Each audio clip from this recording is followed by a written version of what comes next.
Hi, my name is Joanna Whitney. I'm an intuitive artist and a student of natural law. And I'm going to talk about formal consensus, which is a type of decision making that was created by C.T. Butler in the 70s when he was organizing Food Not Bombs.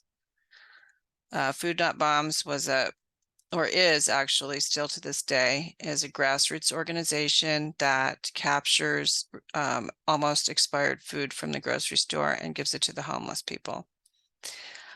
So C.T. Butler noticed how impossible group decision making was, probably based on parliamentary procedure, and he created formal consensus. And the book seems to be out of print, so I did upload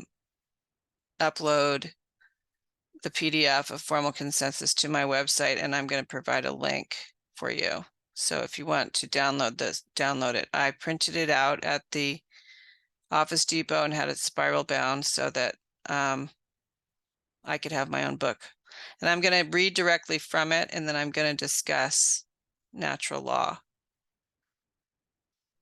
So Chapter 1, Introduction, the advantages of formal consensus. There are many ways to make decisions. Sometimes the most efficient way to make decisions is just to let the manager or CEO or dictator make them. However, efficiency is not the only criterion. When choosing a decision-making method, one needs to ask two questions. Is it a fair process? Does it produce good solutions? To judge the process, consider the following. Does the meeting flow smoothly? Is the discussion kept to the point? Does it take too long to make a decision? Does the leadership determine the outcome of the decision? Are some people overlooked? To judge the quality of the end result, the decision, consider, are the people making the decision and all those affected satisfied with the result? To what degree is the intent of the original proposal accomplished? Are the underlying issues addressed? Is there an appropriate use of resources? Would the group make the same decision again?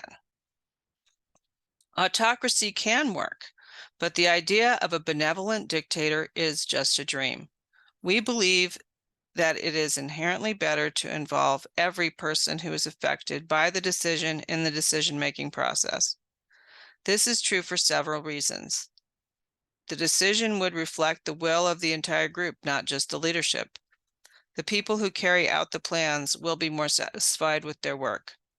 And as the old adage goes, two heads are better than one. I'm going to stop there for the moment because already we see that natural law is being violated. If every single person on Earth is equal under natural law, and that the only authority is actually natural law itself and or the creator, there really can't be an acceptable way for one person to make a decision for a group. Mainly because under natural law, a person cannot represent the group. They only present themselves. So it brings up a bigger topic for later, which is that democracy is a lie. It may work for a short period of time for the first generation, but it will inevitably lead to socialism, as we're now seeing. So how is it that a group of people can make a decision together? Well, it requires patience, and it requires that the people involved understand that each of us is equal. I am you and you are me. So if I don't get to have a voice, how can you think you have a voice? We've been taught a completely different way because we've been in school and we've been under a hierarchy with our parents, as well as even in relationships, even with a relationship with a partner. it's very likely that both partners secretly think that they are actually the smarter one or the one that's in control of the relationship. And a relationship won't be healthy and last both those things together. It can be unhealthy and last, or be unhealthy and not last. If someone thinks that they are the owner or the dictator of the other. So formal consensus is going to propose a way to make sure that everyone has a voice and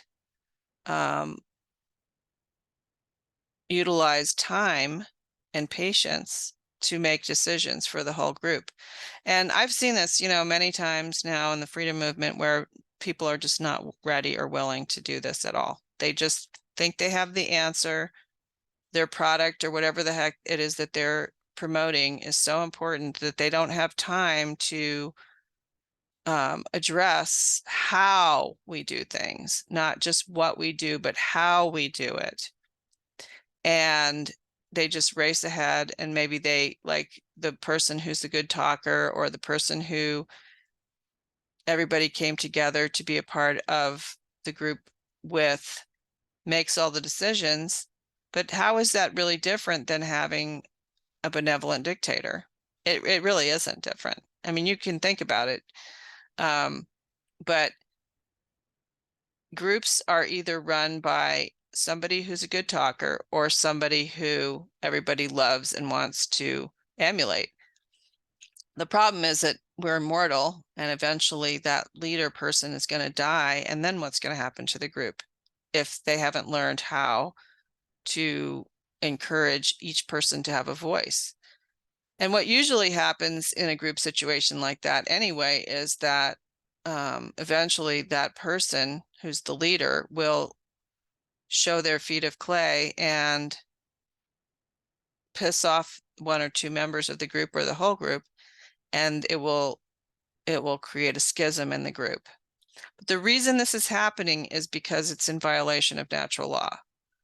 So in order to be in alignment with natural law and access the amazing magical powers of natural law, we do have to sacrifice our desire for an immediate result by being patient and